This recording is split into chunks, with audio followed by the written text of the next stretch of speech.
Hi, beautiful souls. Welcome, welcome. This is a small channel, so if you clicked, I know it's because you were called to. So thank you so much for clicking. I promise we have a good time over here. If you are new here, my name is Ange. If you are coming back, welcome back, y'all.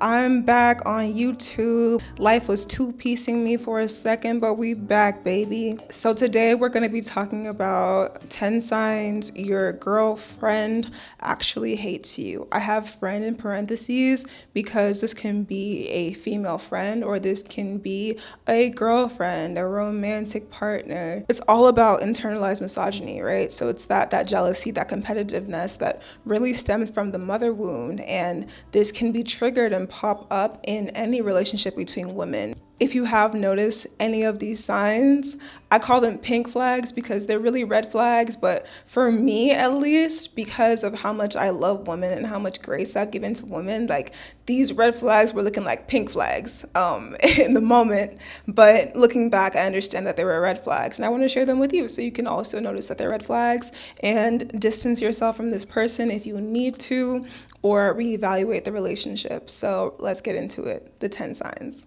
I got my notes right here, y'all. It's very serious business. Okay. So, number one, and I think that this is usually the most obvious, she makes negative comments about your appearance disguised as jokes. I think this is probably the most obvious one, like the backhanded compliments or trying to make you feel bad about your appearance. And this is something that I've noticed in friendship and I've experienced in dating. As you start to get to know a person, they start to try to make, slick comments about your appearance. Just did it. An example, this has happened to me before, right? Somebody that I was seeing was describing an insecurity that she had, and I was trying to make her feel better about it. I was like, oh, like I have, the same thing. And she was like, oh yeah, yours is like crazy. And then like over the next few days, she would make slick comments about that same thing. And that was at the point, like, I had to dead it. Like, I was like, I don't like this. And I was able to recognize this pink flag as a red flag because it's something I had experienced before in friendship. I had a former friend that I had to cut off back in college because she would make these, slick comments about my appearance, and like that's just a no, just a no-go. That's just like a telltale sign that the person is jealous of you, intimidated by you, and is trying to humble you, and we can't have friends who are trying to humble us. So next, number two, which is somewhat related to number one, is they give you backhanded compliments. And so these backhanded compliments can be about your appearance or they can be about your character. So saying things like, oh, you actually look good, or you're annoyingly this, something good, right? So one thing that an ex of mine used to say to me was that I was annoyingly empathetic, which is, very odd, right? Because wouldn't you think that empathy is a good trait for your partner to have? She would say I'm annoyingly empathetic and annoyingly kind. And this is somebody whose like whole kind of image was like being a good lover. Like that's the image she really tried to project, was like being someone who really cares about other people. But like, when I think about it, there were never any actions that showed that she cared about other people. It's just something that she would say about herself. But I think coming across me and me actually genuinely having empathy, it annoyed her. And that's what she said, right? And so this is another one that is a very serious red flag that I would just say you need to start distancing yourself from this person, because if they're trying to take your positive characteristics and make you ashamed of them, or they're trying to like subtly attack your confidence, like in moments where they notice that you feel good, like that person does not have your best interest at heart. They do not care about you. They are jealous of you, which like I will say, we'll talk about jealousy a lot in this video, but jealousy in itself is not a bad thing, right? Like everyone gets jealous at some point. Jealousy is a very normal thing to experience, but envy is when jealousy turns into bitterness, right? And jealousy starts to get weaponized, and instead of alchemizing it into inspiration, because jealousy is just an emotion, right? Alchemy is what you do with your emotions, what you use your emotions to do. So you can alchemize jealousy into inspiration, or you can alchemize it into envy and bitterness. And an envious person in your life is very, very dangerous, because envy seeks to attack, right? It's coming from a scarcity mindset. It has the mindset that if someone else has this, then I cannot have it, because it's coming from shame, a feeling of lack within the person. Envy is very, very, very dangerous, and it doesn't have logic to it. A person who's envious towards you is going to do everything that they can to make you feel small so that they can feel big, because that is the only way that they know how to operate. So I'll use jealousy and envy like sometimes interchangeably throughout this video, but the negative experience that I'm talking about is really an envious spirit. So yeah, backhanded compliments, no go. Number 3, we're going to talk about body language. So there's going to be a couple of signs through the body language that we're going to talk about. Number 1 is they stare at you a lot. And this stare, there's a couple of different stares, but the main one is the suspicious stare. Have you ever had a friend just stare at you like this? Almost like they're searching you, like trying to figure out what makes you so special or what makes you so beautiful or something, but it's suspicious. This look will come maybe when you look really good or when you're trying something new. For me, I had a former friend give me this look when I started my YouTube channel. She called me and she was like, when did you start a YouTube channel? Like, she was interrogating me like I did something wrong. And as I started to talk about it, she cut me off and was like, that's not what I'm talking about. And so the second one is cutting you off when you're speaking. And I'm putting this under body language because it's more of a speech pattern than like a specific thing that they say. If you find yourself in a friendship or a relationship where they are consistently cutting you off when you're speaking about things that you care about, or you're getting deep, you're trying to share something intimate, or you're trying to share a thought that you have, and they cut you off and change the subject, or they cut you off in that very harsh way, like that's not what I'm talking about, or like that's not what's important, and they do that constantly, that is another sign of contempt, right? So contempt is like hatred, essentially. When I say the signs that your girlfriend actually hates you, like it's like contempt and resentment. And so contempt is a product of that envious spirit. It usually is because you have a certain characteristic that they can't relate to, or maybe it's a part of themselves that they don't want to awaken,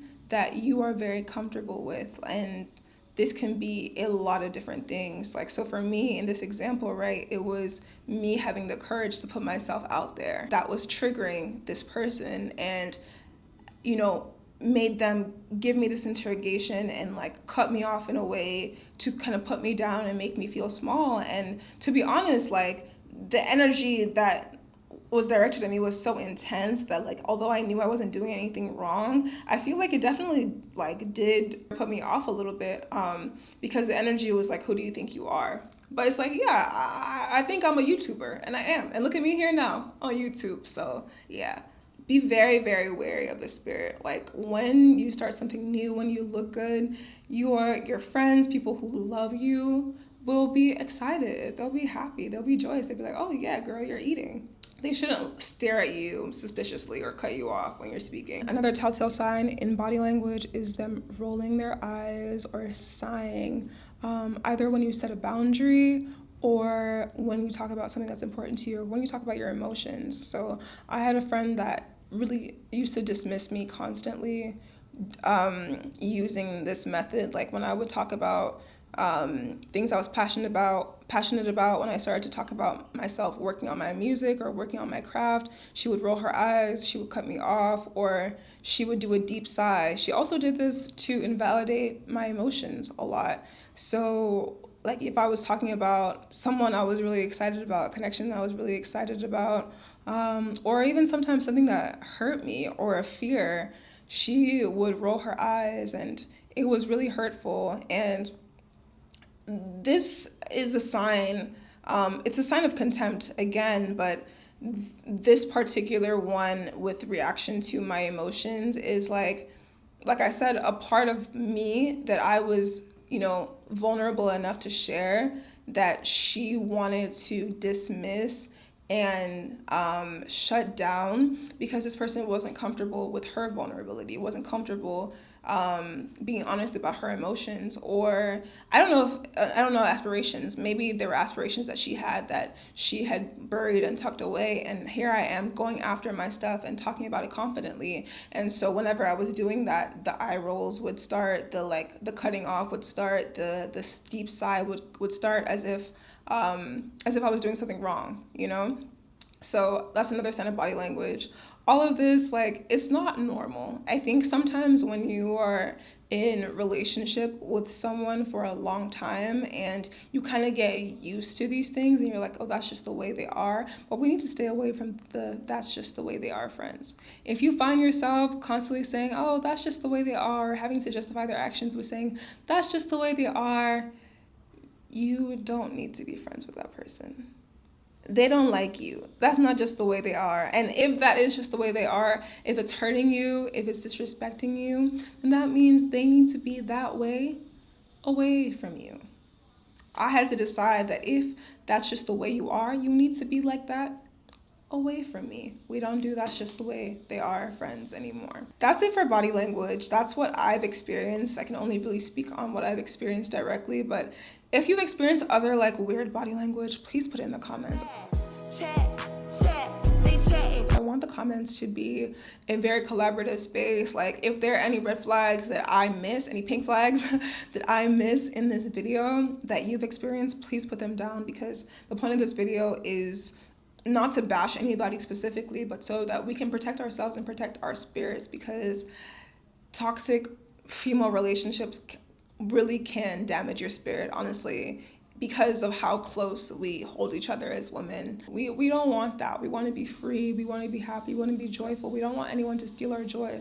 Please put in the comments any tips that you can share to help your sisters in the comments, because this is a space for women who want truly fulfilling relationships, who want relationships where they can be themselves, who want relationships where they're emotionally supported, who want true sisterhood, who want true love with other women, and to just exist in spaces where, we're not driven by jealousy, we're not driven by envy, we're not driven by contempt. We genuinely want to see each other shine. So if that's you, welcome. And, please put a comment for your sisters in the chat.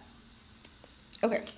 So that was number 3. Number 4 is lots of comparison and being angry when you shine. So this can come in subtle comments like, must be nice, when you accomplish something, or when something good happens for you.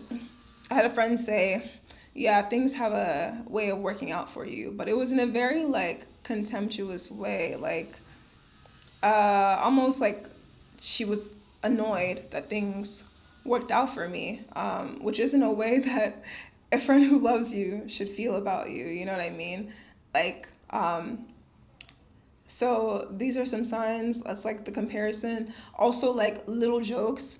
Watch out for the jokes that people constantly make, y'all, because the jokes tell the truth all the time.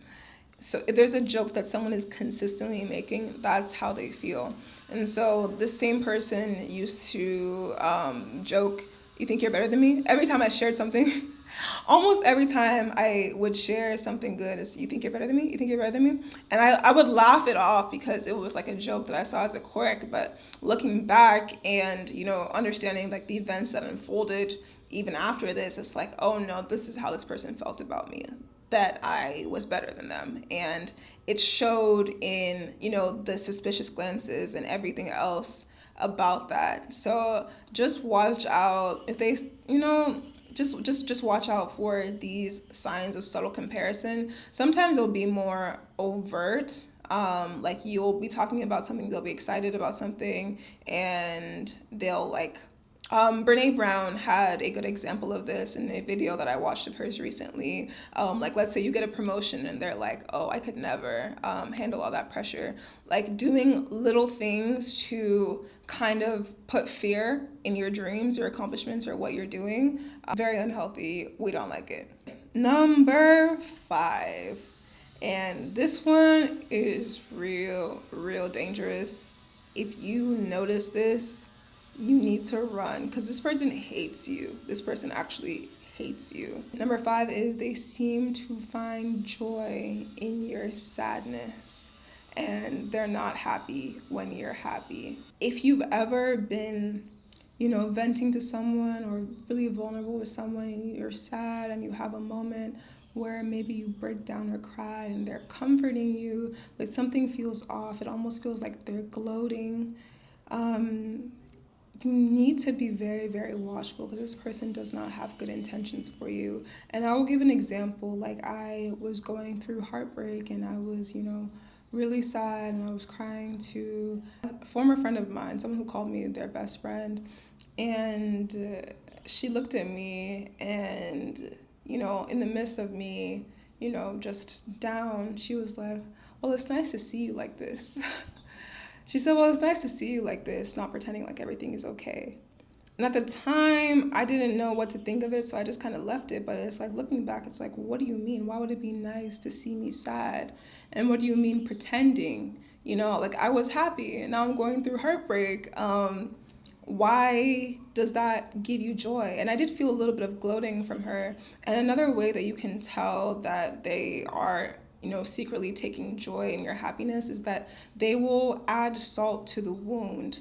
Like, let's say in this example, I was going through a heartbreak, something that ended, but it was amicable, like no disrespect or anything. And she said, oh, just because they hate you, it doesn't mean that, I don't know what she said after that, but she's like, oh, it's okay just because they hate you.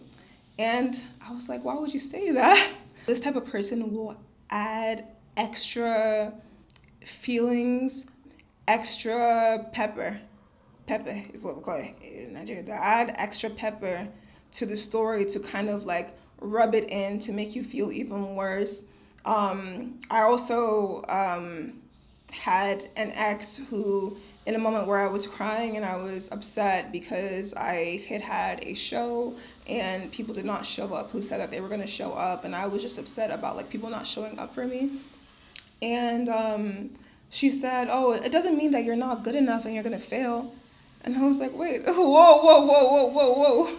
I didn't say that. Like, where those words come from. Looking back and knowing the type of person that she is, it wasn't the first, nor was it the last time that she did something like that. Really trying to put fears and thoughts into my heart that I didn't have. Just be very careful because that energy is dangerous. If someone can look at you hurting and feel satisfied by that, feel better about themselves because of that, feel triumphant because of that, because that's how it feels. Like, it feels like they are, like they've won something. There's a sense of like, oh yeah, I knew you weren't everything, like I knew you couldn't be that happy, because this type of person, like they have a deep misery that you can't fix, right? They have a deep misery that probably stems from something in their childhood, and they carry that around, and they carry the secret belief that everybody is miserable. So when they see you and you're genuinely joyful, you genuinely like yourself, you genuinely love yourself,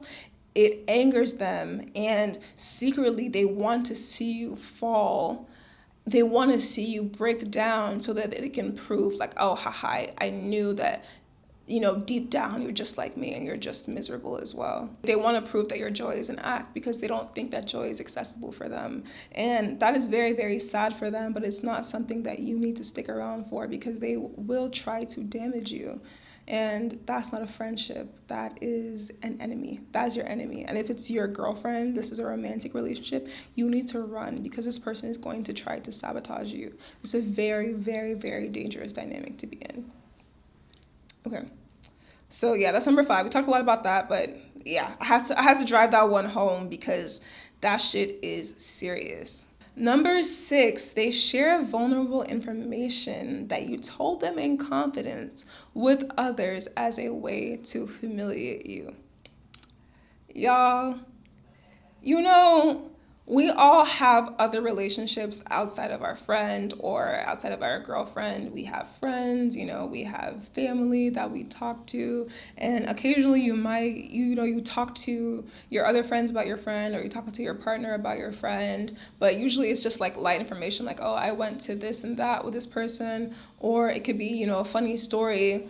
But we all know what the boundaries are when we share information with our friends. Like, I'm not talking to my partner about issues that my friend has with their partner unless it's something where it's like a safety concern, and I want someone else to be involved so that we can kind of figure out how to help. And even then, there's a way that I will present that information that is concerning, this is delicate. But this person, this girlfriend that hates you, she will share vulnerable about information about you in a way to humiliate you. And oftentimes the way that you will notice is the person that she shares that information with you will also have an air towards you where they look down on you, or they will try to humiliate you. And I'll give you an example. Interestingly enough, a lot of these examples are with this specific ex-friend, because when I think about, oh my gosh, like a lot of things that happened throughout our friendship was egregious.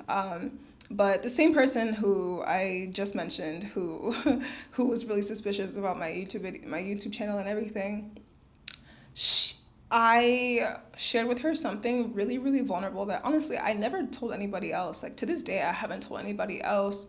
And it was about the first intimate moment that I had with the person that I was seeing. And it was something very, very kind and very poetic that they had said to me during that first moment that we were intimate. And I shared it with her. I trusted her. I trusted her a lot, and I trusted her to not make fun of it, because it was kind of woo-woo, and it was spiritual, because that experience was spiritual for the both of us.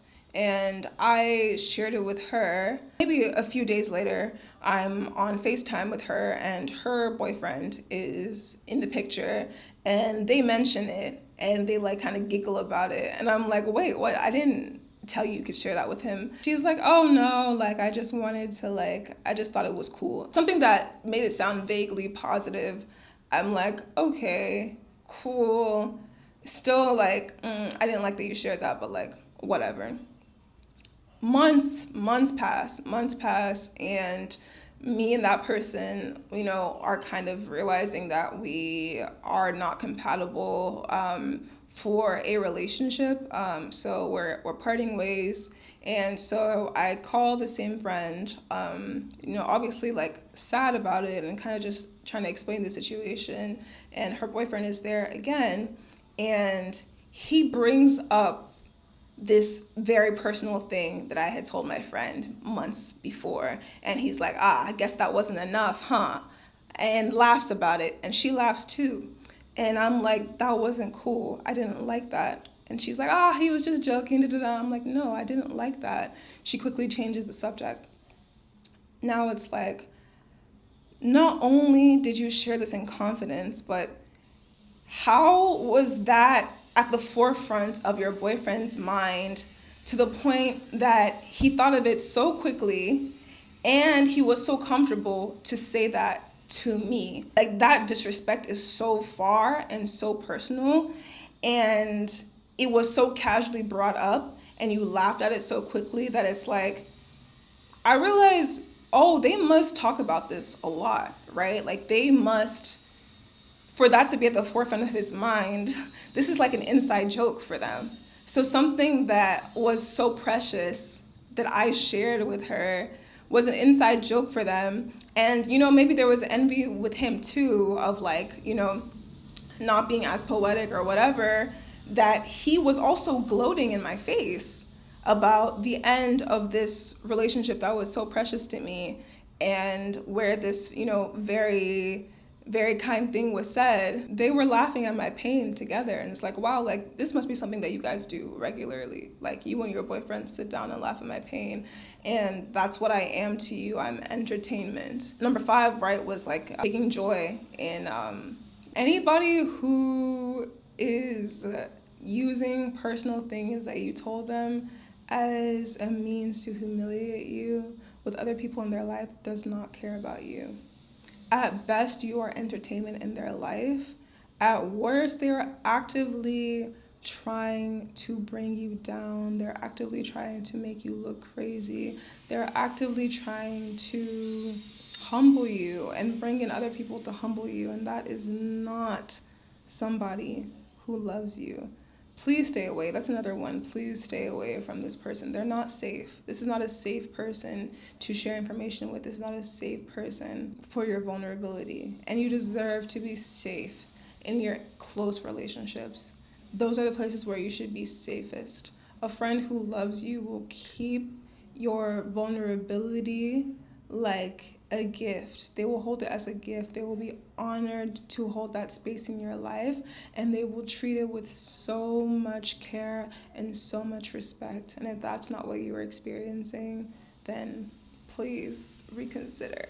Number 7 is they try to humble you when you affirm yourself. So if you say something really good about yourself, like, I look really great today, and this person has to find a way to negate it, or you're manifesting, you're speaking abundance into your life, you're saying good things about your future, and they feel the need to be like, oh, you really think that's going to happen? I've experienced this with guys too, and there's some of these that I've experienced with men too, like usually men who are a little bit more feminine, and I'm just attracted to feminine energy, right? And whatever form. And so there's things that I've noticed there with bitchy men. And let me know if you want to make a video, if you want me to make a video specifically about bitchy men actually hating you and how that shows up, or being jealous of you and how that shows up. I can do that. But yeah, when you affirm yourself, or you're speaking life into yourself, speaking life into your dreams, they seek to be like, oh yeah, right. So I'll give y'all an example. I say to one of my former friends that I'm going to have a baby after I make my first million. She's like, dollars? I'm like, yeah. She's like, good luck. I'm like, you don't believe in me, is what I responded. This was over text. She didn't respond to that. Let's say some weeks later, right? This person was the same person who used to cut me off when I'm speaking about my goals, roll her eyes sometimes, and, little things here and there that were hurting me. And so even though I was quite scared to have a conversation, she didn't take feedback very well at all. I was like, I really cared about this person, so I'm going to have a conversation with her. And so I told her that, some of the things that she did made me feel like she didn't believe in me or didn't support me. And I asked her, do you just not see it for me? And her response was, oh, I don't not see it for you. I just don't think anybody's going to make $1 million. I don't think I'm going to make $1 million. So I don't think anyone I know is going to make $1 million. And, bingo, that was it.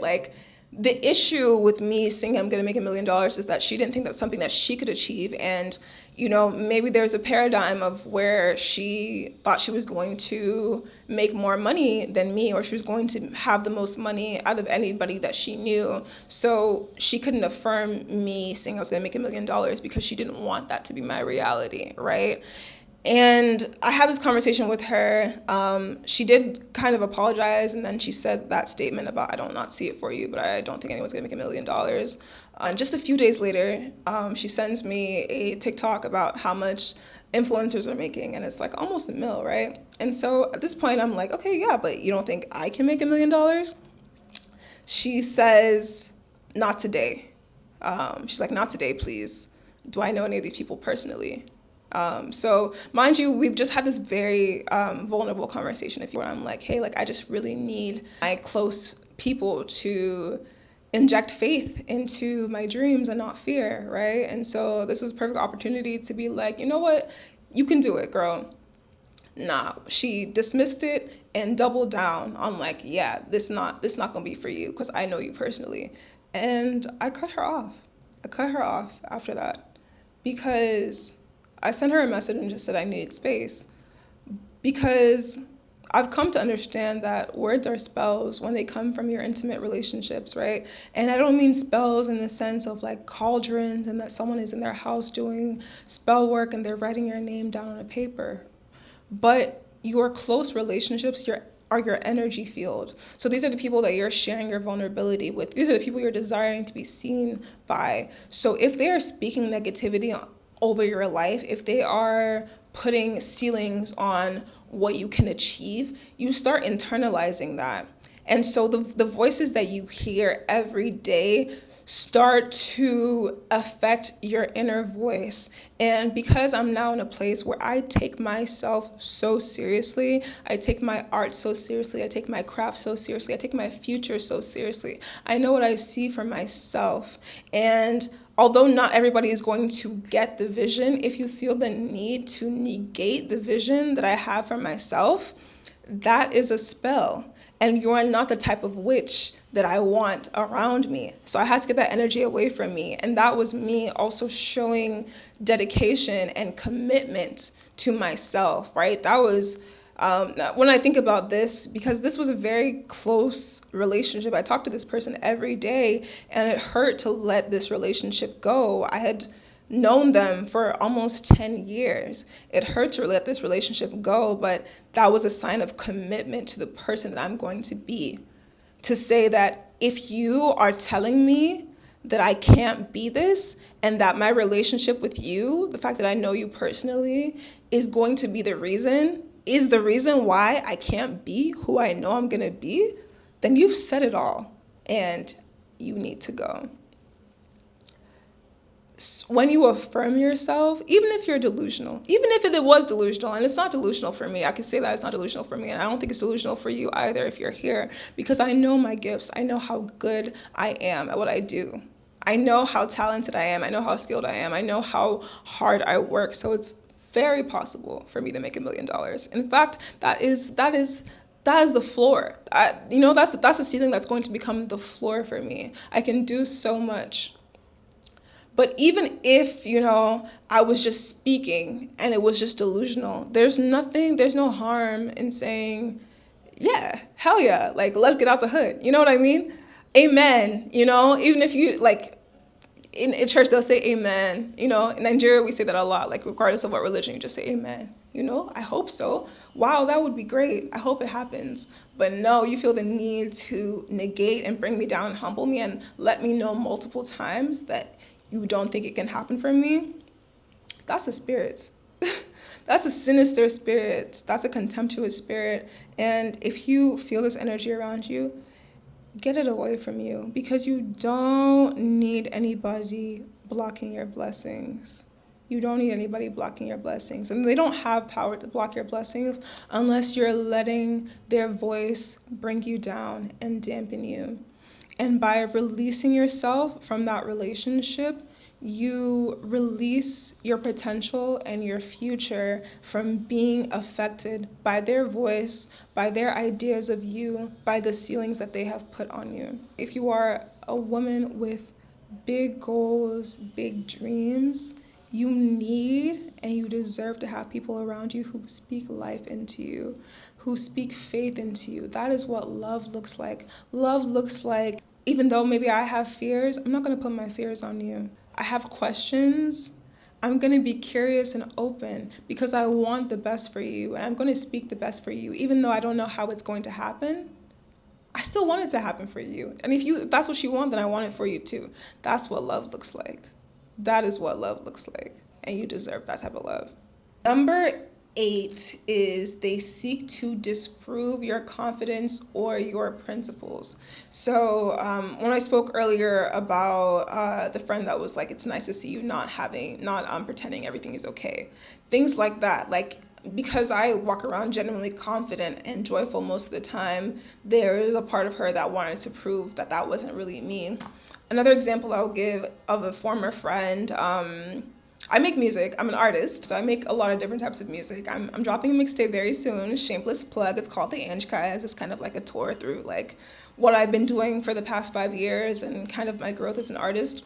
But I had a friend. I was talking to her about being more vulnerable in my music and like making different types of music, and she was like, "Oh yeah, that's what you should do because like everyone can see through the other stuff, like all that confident stuff."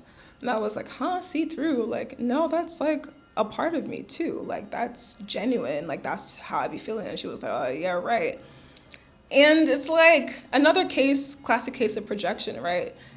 Whatever lack of confidence she was feeling, she was projecting onto me, and she decided that my confidence was fake when it wasn't. Like, I really do feel like I'm that girl. And I've been felt like I was that girl since I was like 5 years old. Like, truly, that's how I feel. But the signs of contempt will be a sign of contempt will be that they try to prove that you're not who you say you are. They try to prove that you're really insecure because they're projecting how they feel about themselves. Not healthy.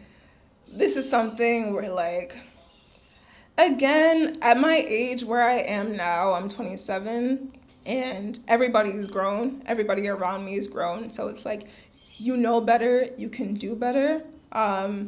I think that there's room to grow out of these things, but I'm at the place where I'm not going to be a martyr for your growth. I'm not going to let you keep hurting me in the hopes that you'll eventually heal.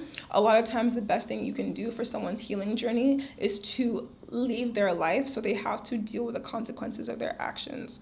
And so that's what I ended up doing in this scenario eventually. But that person who said this to me about, everyone can see through that, ended up betraying me in some very, very, very crazy ways over and over. So I had to just cut her off completely. But this is why I say, these are red flags or pink flags, because they're little signs of a big, big problem. Like they are very inherent, and people don't know that they don't like you. Like people will hate you, but they think that they love you, and it's because the love that they received from their mothers was hatred. But they're coping by, saying that that was love. It was just tough, and they're now giving that out to other people and thinking that it's love. And what they're looking for is not genuine relationship or genuine intimacy. They're looking for someone who is going to tolerate them behaving in that way, the way that they tolerated their mother's behavior, instead of actually trying to give out healthy love. And this mother wound is so, so deep, y'all. Like, me even working through my own, and mine manifested in me being in a relationship with this type of person, in me being the tolerant one, in me trying to be the mother that I didn't have, and giving people grace as if they were my daughter who was acting out. But none of these people were my kids. The youngest of these people was like a year or a year and a half younger than me. Some of these people were only 2 weeks younger than me, and I was gentle parenting them like they were my daughters, y'all. We don't do that anymore. I don't have any kids. We are all grown adults, and you can meet me where I'm at. And if you're not able to, then it's okay. Then we don't need to be friends. We're unequally yoked. The only people I'm giving that grace to now are actual children. It's okay to take care of yourself first. Like, you don't have to stick around and try to make someone who is insecure feel secure in themselves, because 9 out of 10 times they're just going to end up resenting you for it. And it's not healthy. You cannot love someone into loving themselves. It's a choice and a decision and a journey. It really is a journey. It's not going to happen overnight. That they have to decide to go on themselves. And if you're in a relationship with somebody who is constantly trying to drag you down to make themselves feel better, then that also shows some wounding that you have. That shows a healing journey that you have to go on.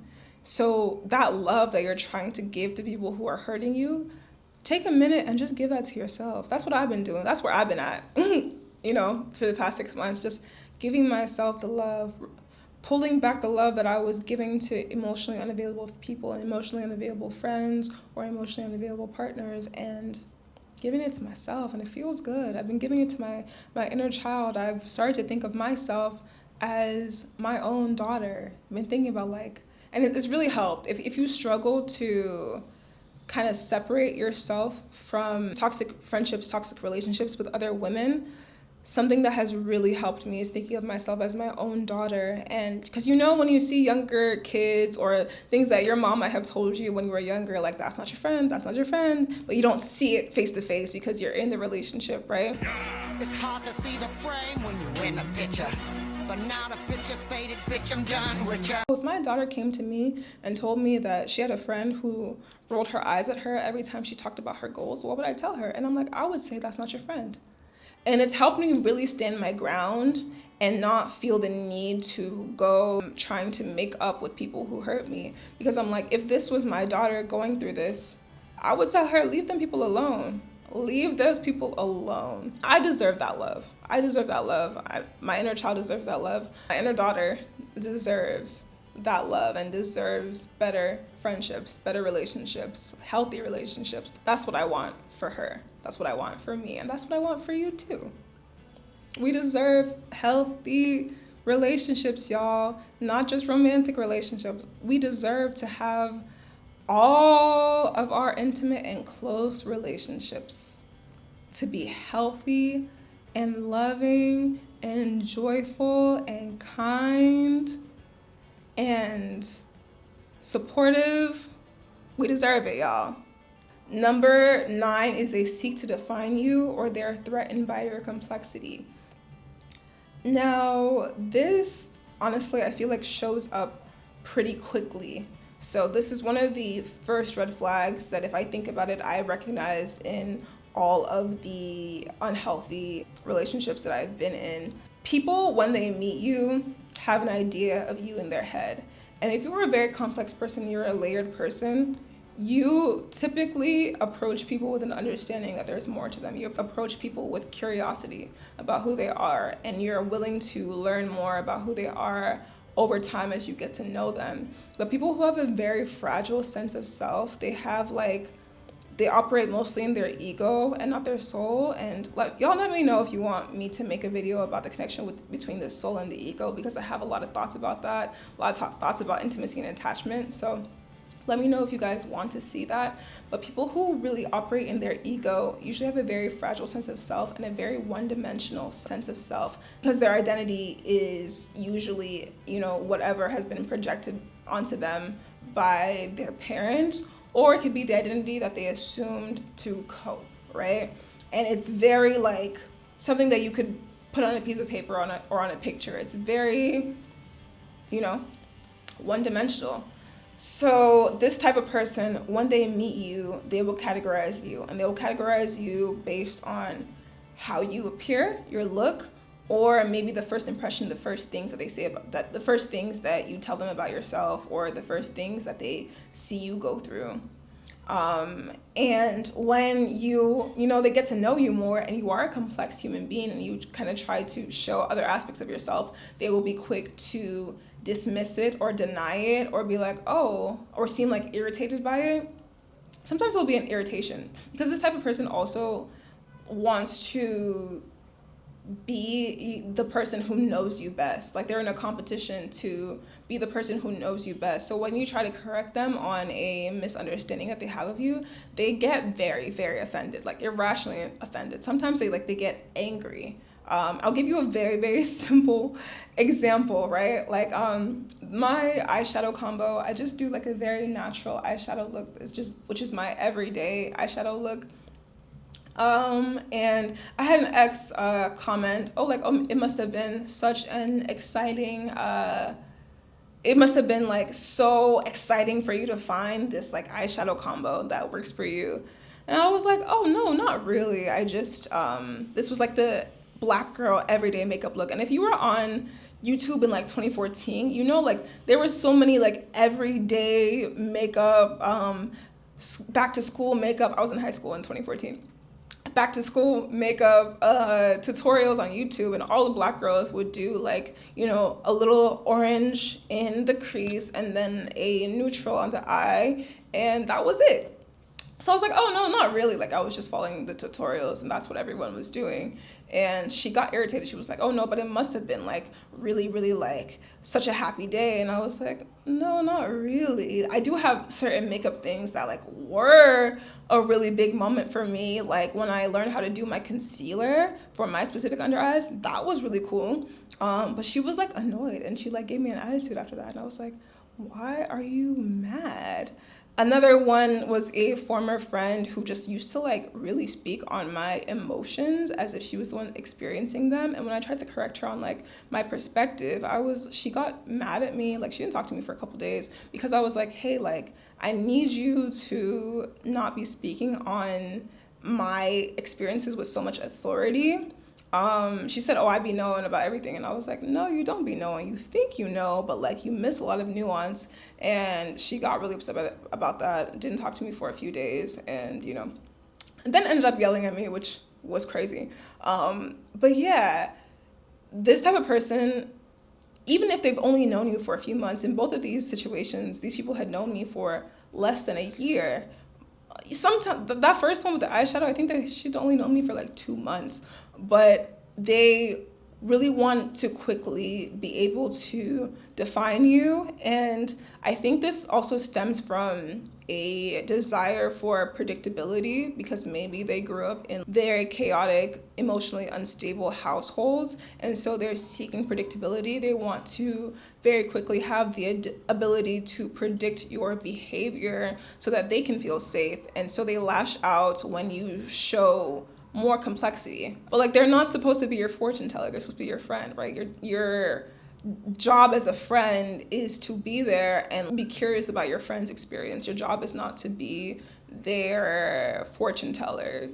Your job is not to be their mind reader, right? It's a lot. I think these are people also who tend to have an identity that is based on preempting needs, predicting needs, probably like with their mothers. Their job was to predict their mother's needs. And so when they form close relationships with a woman or they're attracted to a woman, they really feel the need to be able to quickly know who you are so they can know exactly how to get in your good graces because that's their whole identity. But when you're meeting somebody new, you're not going to know everything about them, and that's okay. You're not supposed to know everything about them. What makes relationships beautiful is that they're a place to learn and discover about the person that you're with, you know, or the person that you're around, or your friend, or whoever. And that's what makes relationships and relating to other people so beautiful because they have a whole story that was written before you met them, and that all brings their own nuance and is complex, and we're meant to be complex.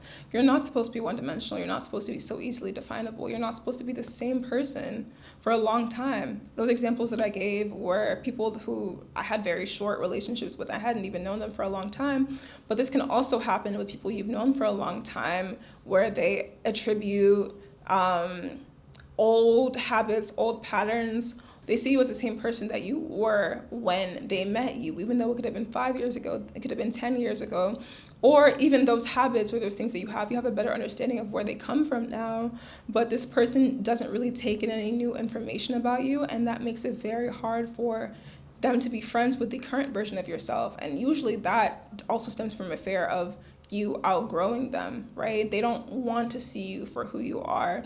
And when it comes to an old friendship, this a lot of times can happen unconsciously, especially if you are long distance, you're not in the same place. It's something that I had a former friend call me out on several years ago, I think maybe when I was like 20. And, you know, I understood what she was saying and I apologized because the image of her that I had was the last time we had seen each other, and it had been quite some time. But I was willing to like get to know the new version of her when she made this clear to me because I truly didn't understand. I was also so young, you know. She wasn't willing to reconcile, which is very fair. You know? But when it's an old friend, I would suggest, because this can happen very unconsciously, I would suggest that you kind of try to bring this to their attention or just try to like correct them or like be like, oh, this is kind of who I am now. And then if they're very dismissive, that's when you know like this person isn't interested in seeing me for who I am. They're not interested in seeing me as I am now. They're not interested in really growing with me. And oftentimes that's because this person hasn't really done a lot of growing themselves. They kind of have been, maybe they've been in the same environment for a long time. Maybe they've been in the same mindset for a long time, and you have had a lot of new experiences that you have, imbibed into your own being and your own identity. And they kind of want to go back to where you were, where you first met. Maybe that was a happier time for them and they're trying to hold on to that. And, it's sad, it's understandable, but that's not your job. To be like a nostalgia act. You're fully who you are. And it is beautiful to have friends you've known for a long time and you can go through memories with, but you also need them to be able to level with you in present day. And if they're not able to do that, then it's a sign that you may have outgrown this friendship. You may have outgrown this relationship. And that's okay. Number 10, possessiveness disguised as protectiveness. A possessive friend is very scary. A possessive girlfriend is very scary. Honestly, I don't laugh anymore when women make jokes online about being possessive girlfriends because I know y'all are probably possessive friends too. And it is very scary to be on the other end of a possessive woman because a possessive woman will not want you to have other relationships where you feel good. And this is the difference between possessiveness and protectiveness that I've had to understand, because some of these people I was in relationships with, I did at first feel like, oh, they're protective over me. Maybe, we'd be out at the club and a guy would try to talk to me and they'd be like, oh, don't talk to her, you know what I mean? Which felt like protection. But the difference between possessiveness and protectiveness is a possessive person, when you tell them about ways that you have been hurt, they oftentimes will dismiss it. But when someone else is making you happy or bringing you joy, when you make a new friend, that's when that jealousy comes out, that, possessiveness comes out, that sometimes they disguise as protection. And a possessive friend oftentimes will laugh at you when you're going through it. Maybe you're going through, romantic situations that are hurtful or they're not ideal or they're not what you want. But when you're finally in a relationship or you're seeing someone and you genuinely are feeling loved and feeling happy, they will start being nasty to you, like for no reason. They'll start picking fights with you. They'll start being very, very rude to you. They oftentimes are like suspicious, like this one friend, the suspicious tear friend. It's so crazy to think about some of these things now because I'm like, why was I friends with this person? But you know what? Love blinds. Love blinds in relationships and it blinds in friendships.